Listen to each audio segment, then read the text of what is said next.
Él es médico internista y médico de cuidados críticos. Él viene de México.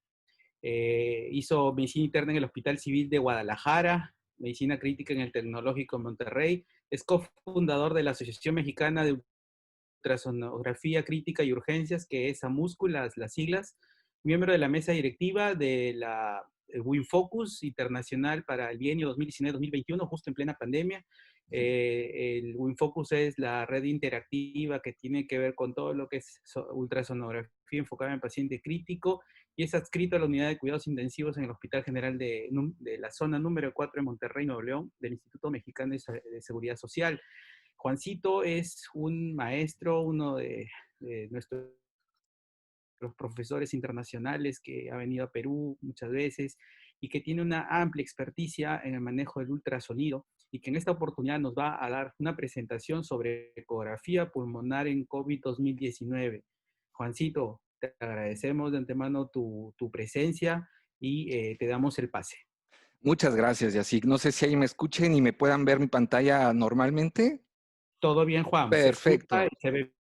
perfecto. No, pues bueno, pues vamos a empezar. Muchísimas gracias a todo el comité de organización de este simposio. Para mí es un verdadero placer. Estoy muy contento de ver y de participar con todos ustedes, sobre todo con nuestros amigos de Perú, que les tenemos particular aprecio en México por toda la relación que hemos tenido en los últimos años. Prácticamente el ultrasonido crítico en México nació de la mano de Perú junto con ustedes y el doctor, desde luego, Shalim Rodríguez, a quien le mando un abrazo, no sé dónde anda, pero bueno, un abrazo desde aquí a todos ustedes, a todo el equipo de Perú.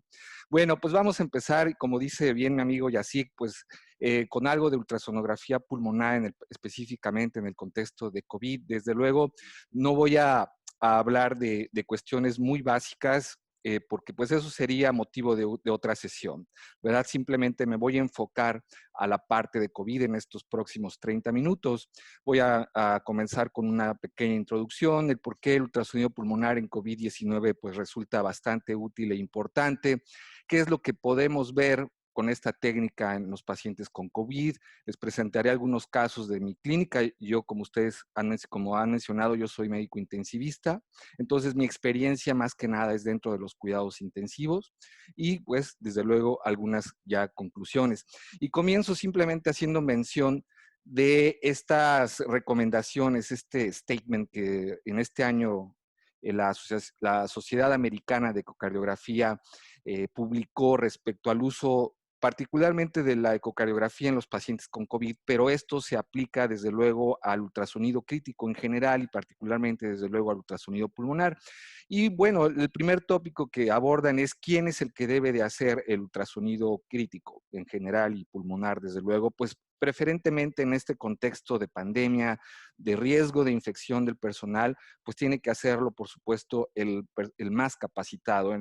Desafortunadamente, en este momento no hay mucho tiempo para la enseñanza, ni es muy apropiado estar ahí 2, 3 personas e irse con mucha pausa. Actualmente, pues, se recomienda que sea el más capacitado en ultrasonido el que lo haga, ¿de acuerdo?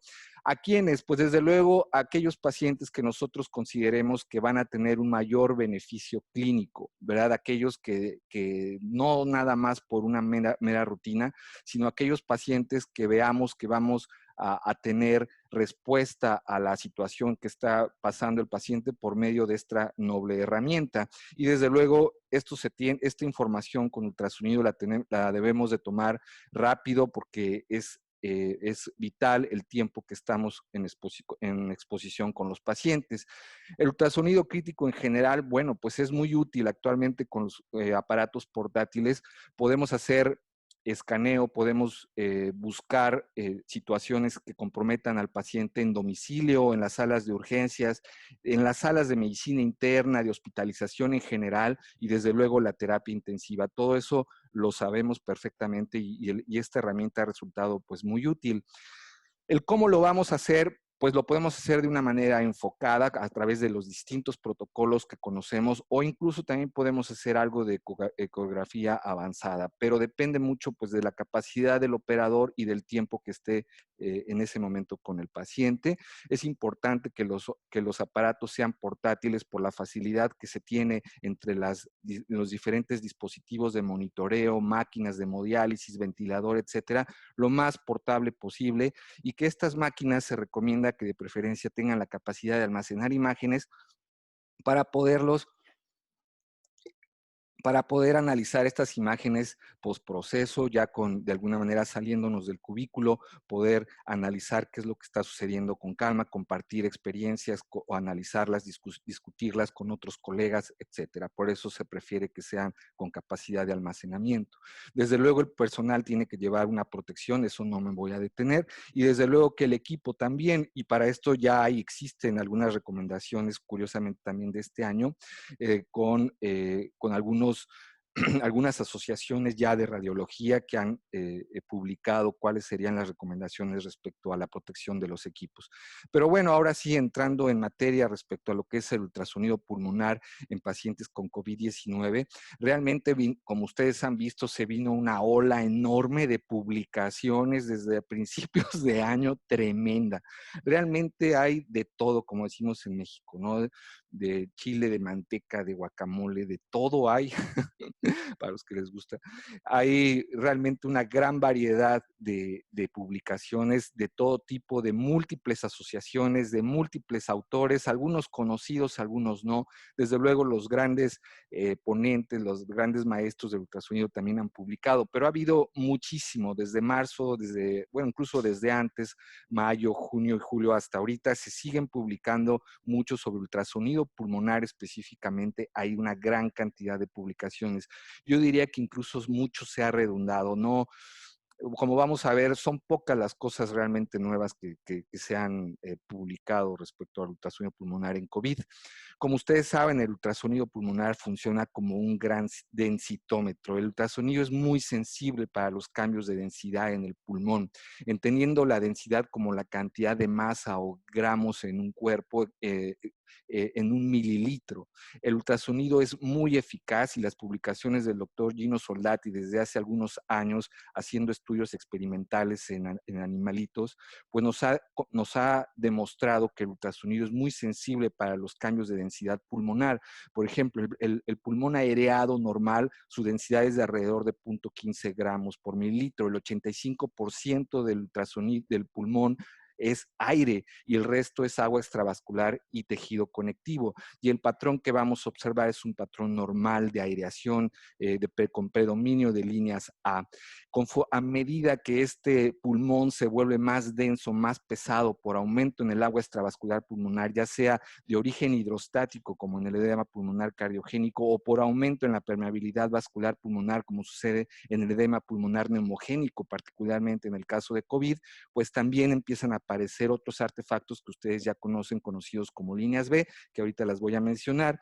A medida que el pulmón sigue perdiendo aireación hasta llegar incluso a una pérdida del 60% de aireación, empezaremos a ver esos artefactos, líneas B coalescentes, que prácticamente ponen o muestran la pantalla blanca de tan coalescentes que son estos artefactos, y así sucesivamente conforme va perdiendo aireación, los patrones van cambiando hasta un punto en el cual, lejos de ser ya una técnica artefactual o imágenes artefactuales, empiezan a ser imágenes reales. Como ustedes saben, el ultrasonido pulmonar es una técnica basada en artefactos, al menos así es el pulmón normal, el pulmón aereado, pero a medida que va perdiendo aireación, las imágenes empiezan a dejar de ser artefactuales para convertirse en imágenes reales, como sucede en las consolidaciones cuando ha perdido ya un 90% de aireación. Prácticamente las imágenes que estamos viendo son muy similares a las que vemos con el hígado, con el corazón, con el vaso, es decir, estructuras reales. Y así sucesivamente, conforme pierde todavía o aún más aireación, hasta un 95% prácticamente, como en el caso de las atelectasias, estamos viendo ya el pulmón real. Antes de eso, Todo esto es básicamente artefactual. Pero bueno, compañeros y amigos, ¿por qué es importante utilizar el ultrasonido pulmonar en este contexto del síndrome de distrés respiratorio agudo ocasionado por COVID? Como ustedes saben, ya desde el 2004, el pionero del POCUS y del ultrasonido pulmonar, el intensivista francés, el doctor Daniel Lichtenstein, publica esta clásica artículo y verdaderamente fue un parteaguas cuando él nos dice por primera vez que el ultrasonido en el contexto de distrés respiratorio es muy sensible, sobre todo para detectar, por ejemplo, derrame pleural, consolidados alveolares y en general el síndrome intersticial es hasta un 98% sensible y 88% específico el ultrasonido pulmonar. Y cuando es comparada con otras técnicas como la auscultación o la radiografía de tórax, el ultrasonido pulmonar es enormemente mejor. Los porcentajes de sensibilidad y especificidad son mucho mayores. Tanto así que actualmente sabemos que el ultrasonido pulmonar es muy similar a la tomografía en detectar síndrome intersticial, en detectar consolidados, derrame pleural, etcétera.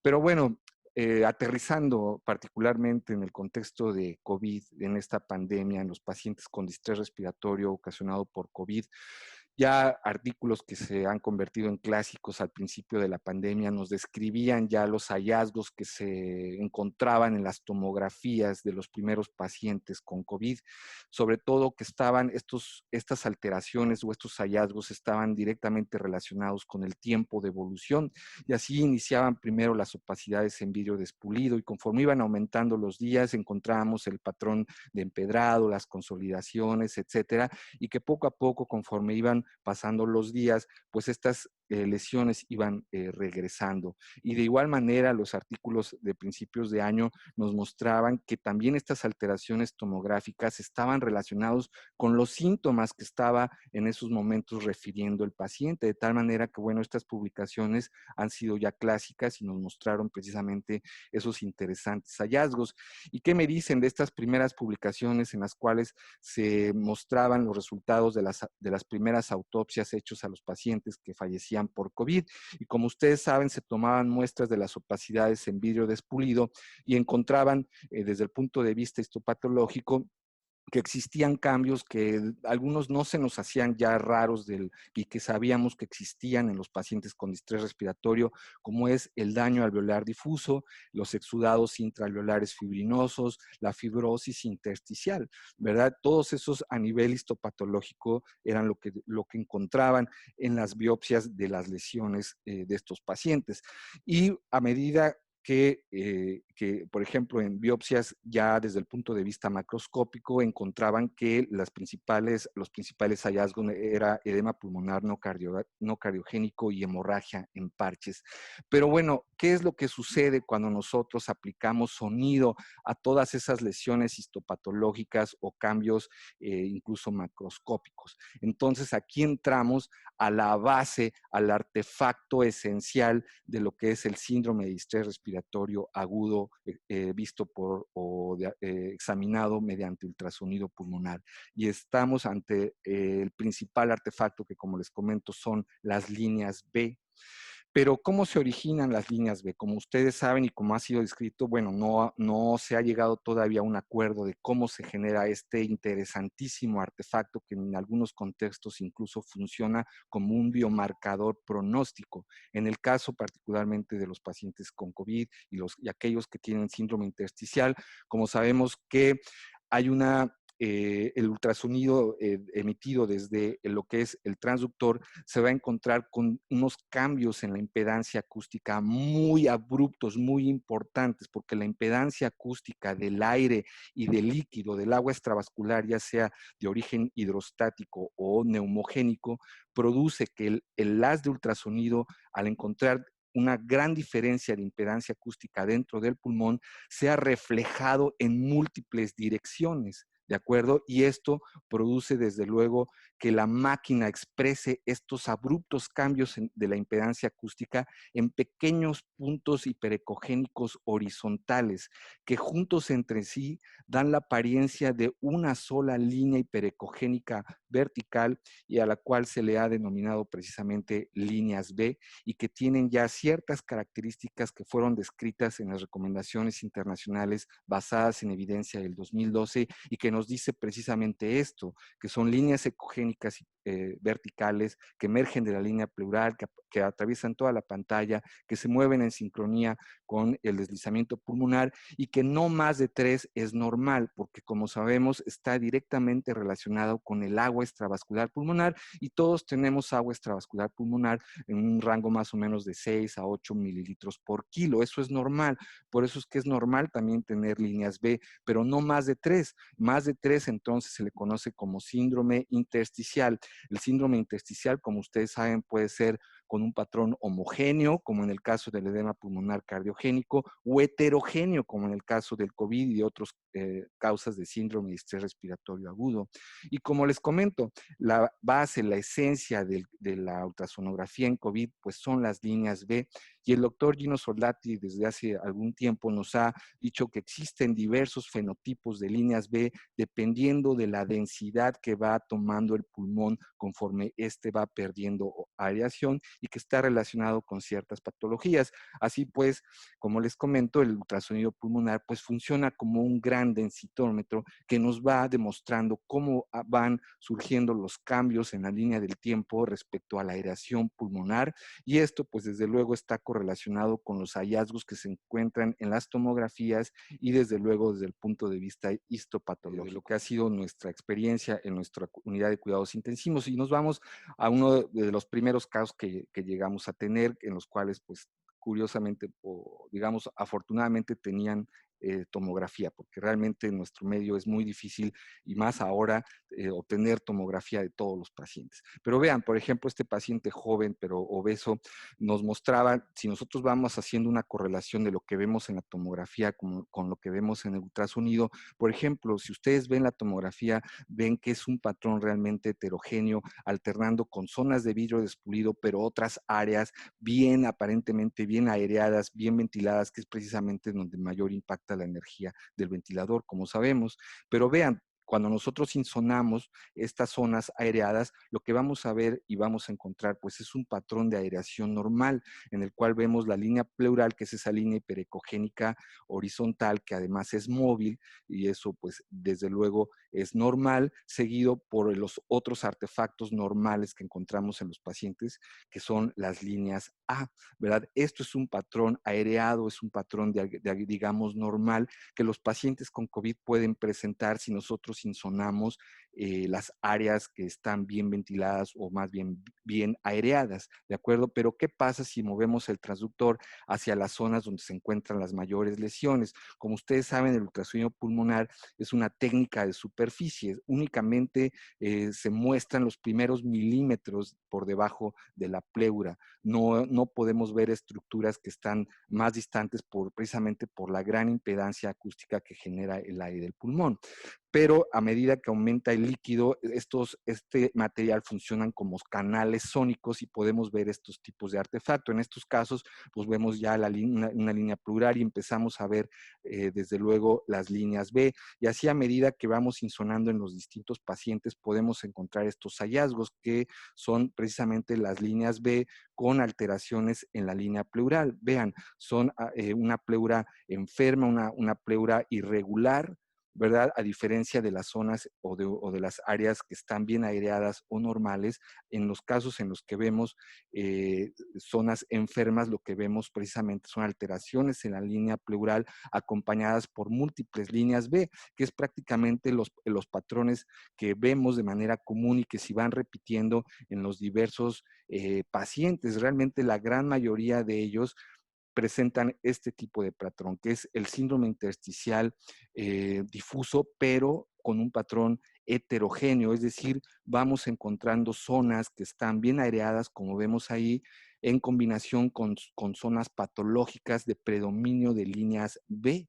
y así como alteraciones pleurales y subpleurales, consolidados subpleurales que han sido descritos en muchos de los artículos, como vemos más adelante. Y así en nuestra clínica, la gran mayoría, bueno, el 100% de los pacientes, porque nosotros los vemos ya en etapas avanzadas, no vemos a los pacientes cuando llegan realmente a buscar consulta a los primeros días, ya los vemos cuando ya la patología está avanzada, mínimo traen una semana de evolución, pero pues por eso que nosotros ya encontramos lesiones muy importantes a nivel pulmonar desde todos los puntos de vista de imagen, desde radiografías, tomografías y desde luego ultrasonido. Podemos encontrar, aunque en menor porcentaje, la presencia de derrames pleurales, consolidados subpleurales, consolidados con broncograma aéreo dinámico, con broncograma aéreo estático y así sucesivamente. En algunos pacientes nos hemos encontrado con neumotórax, ¿verdad? Pero son los mínimos, algunos espontáneos, algunos no, ¿verdad? Pero básicamente esos son los patrones que encontramos o que prevalecen en nuestra clínica. Si nosotros analizamos, pues la gran mayoría de ellos pues tienen este síndrome intersticial, tienen consolidados subpleurales, que no son vascularizados, tienen consolidados con broncograma aéreo dinámico, etcétera. De tal manera que en nuestra clínica pues podemos decir que el 100% de los pacientes tienen anormalidades en la línea pleural por el tiempo de evolución que tienen cuando los vemos en nuestra terapia intensiva. Todos tienen también líneas A porque se trata de un patrón heterogéneo. No nos hemos encontrado todavía con un patrón homogéneo, es decir, cardíaco, porque la gran mayoría de ellos nos han llegado con patología bien específica. Nuestra clínica únicamente ve pacientes con COVID, por lo tanto no vemos pacientes con patologías cardíacas, ¿verdad? Entonces se repiten estos patrones de síndrome intersticial con líneas B de diferentes características, consolidados, tanto subpleurales como lobares, hasta en un 80% de los pacientes. Realmente, como se ha visto en la literatura, también nosotros encontramos un porcentaje mínimo de derrame pleural y desde luego también un porcentaje mínimo de neumotórax. La literatura pues que se vino tratando de analizar un poco de la literatura que se vino, digamos que de lo que más llama la atención, lo más, digamos, novedoso, entre comillas, pues es lo que publicaron algunos maestros como el doctor Giovanni Volpicelli, recomendando que hagamos scores de aireación para ir de alguna manera dándonos una idea de la mejoría o del empeoramiento de los pacientes. El grupo italiano también de The Grip, de la doctora Silvia Mongodi, nos recomienda que en cuanto nosotros veamos una pérdida de aireación importante con un score de -12, iniciemos soporte ventilatorio. Y quizás de lo más novedoso que vimos en esta, o que estamos viendo en esta pandemia, es lo que publicó el doctor Giovanni Volpicelli junto con la doctora Luna Gargani, el urgenciólogo, la doctora cardióloga, sobre los hallazgos en fases muy tempranas de COVID. Yo esto no lo veo en mi clínica porque, como les comento, vemos pacientes ya en fases más avanzadas, pero este signo temprano al que le llamó el signo de la haz de luz, el cual consiste precisamente en líneas B coalescentes, pero sin una alteración en la línea pleural. Eso es básicamente, digamos, que lo más novedoso que podemos encontrar en la literatura. Algunas prácticamente la gran mayoría de estas publicaciones nos proponen algoritmos de cómo integrar el ultrasonido pulmonar a la clínica cuando nosotros estamos haciendo un triage. Pero digamos, de los que más me llamaron la atención, que se me hacen más prácticos, ese es el grupo italiano, precisamente del mismo grupo GRIP de la doctora Silvia Mongodi, en el cual nos comentan que cuando tenemos un caso sospechoso, le hacemos la prueba de PCR y identificamos que el paciente está hipoxémico y de esa manera vemos si está en una hipoxemia leve, moderada o severa, le integramos el ultrasonido pulmonar y de esta manera podemos tener, digamos, 3 tipos de conducta. La primera es si la saturación de oxígeno está mayor del 95%, prácticamente está de normal a una hipoxemia leve y nosotros encontramos un patrón de aireación normal, podemos prácticamente decir que este paciente no está cursando en ese momento con una neumonía por COVID y que muy probablemente en ese momento no requiere hospitalización, más no podemos saber cómo se va a comportar en los próximos días o semanas. En cambio, si encontramos anormalidades en la línea pleural con líneas y sobre todo con líneas B, aunque esté saturando bien, este paciente ya amerita seguimiento, quizás no hospitalario, pero sí está a advertir al paciente que se debe de presentar en cuanto haya signos de alarma. Si la hipoxemia al momento de encontrarlo ya es leve, es decir, una saturación de un 90 a 95%, y no encontramos anormalidades típicas en ultrasonido, podemos pensar en otro tipo de diagnósticos. Pero si ya encontramos las anormalidades típicas, este paciente en teoría debería de admitirse al hospital. Y si la hipoxemia, desde luego, ya es grave con saturación menor de 90%, pero aún no encontramos anormalidades ultrasonográficas, este paciente probablemente tenga otro diagnóstico. De otra manera, el paciente tendrá que ser admitido incluso ya a la terapia intensiva. No olvidemos que el ultrasonido pulmonar es excelente para diferenciar entre un edema pulmonar hidrostático del neumogénico, porque esas son de las clásicas preguntas que se hace el clínico muchas veces a pie de cama o cuando está haciendo una evaluación de tipo de triage, ¿no? Como el doctor Gino Solati nos ha explicado, son varios los hallazgos, muchos de ellos muy sensibles y muy específicos para diferenciar entre un edema pulmonar cardiogénico del neumogénico, como vemos aquí, las anormalidades en la línea pleural, el patrón heterogéneo, que prácticamente es 100% sensible y específico de SIRA o de distrés respiratorio, la presencia de consolidaciones, desde luego, nos orientan a que el problema es más de tipo neumogénico. Muy bien, pues ya para concluir, podemos hablar de que el ultrasonido pulmonar tiene principalmente ciertas ventajas. La primera de ellas es que nosotros podemos obtener con ultrasonido pulmonar imágenes a pie de cama sin tener que trasladar a nuestros pacientes y de esta manera exponer al personal y al mismo paciente, porque sabemos que las movilizaciones a estos pacientes les afecta muchísimo. Podemos tener estas imágenes hechas por el mismo médico que está tomando decisiones, por el mismo médico que esté evaluando.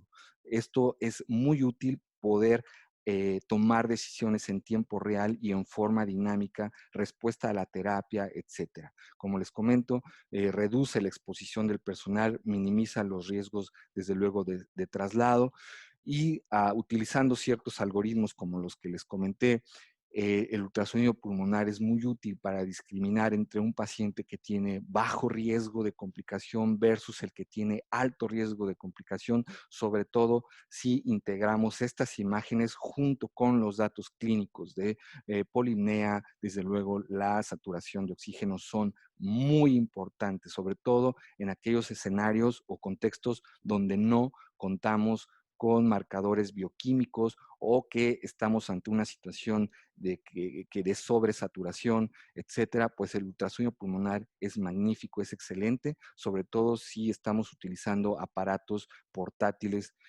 incluso hasta de bolsillo. Desde luego, no olvidar que el ultrasonido pulmonar es superior a la radiografía de tórax en detectar neumotórax, que son complicaciones que podemos encontrar, derrame pleural, en general la neumonía y desde luego el síndrome intersticial.